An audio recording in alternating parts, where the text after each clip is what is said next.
Darjeeling trip তো আমাদের শেষের দিকে, তাই ভাবলাম আজকে বাইক নিয়ে একটু চারিপাশটা ঘুরেই আসি। ম্যালোরের কাছেই রয়েছে অ্যাডভেঞ্চার্স আনলিমিটেড বলে বাইক ভাড়া নেওয়ার জায়গা।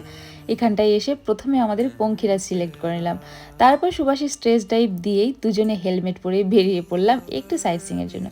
সাইট সিং সেরকম কিছুই না, রাস্তায় যেতে যেতে মাথার মধ্যে হলো এখন তো কমলালেবু সিজন, তার মানে শীতঙে কমলালেবু ছয় ছয় লাভ। দুজনেই ডিসিশন, তারপরে গুগল ম্যাপ সেট করে বেরিয়ে পড়লাম শিতংয়ের উদ্দেশ্যে। আর দার্জিলিং থেকে শিতং যাওয়ার রাস্তাটা প্রচণ্ড খারাপ ছিল, অনেক অনেক জায়গায় পেয়েছি আমরা leopard crossing zone, leopard prone zone, সব কিছু পার করে আলটিমেটলি আমরা পৌঁছলাম কমলালেবুর বাগানে। কিন্তু সেখানে গিয়ে তো প্রচণ্ড ডিসঅ্যাপয়েন্টেড, কারণ এখনও কমলালেবু পাকেনি। তো দূর থেকে কমলালেবু দেখে আবার চলে আসলাম অহলদারা ভিউ পয়েন্টে। এখানটা এসে কাঞ্চনজঙ্ঘাকে মন ভরে দেখে তারপর বাইক নিয়ে ঘুরতে ঘুরতে পৌঁছে গেলাম টাইগার হিলে।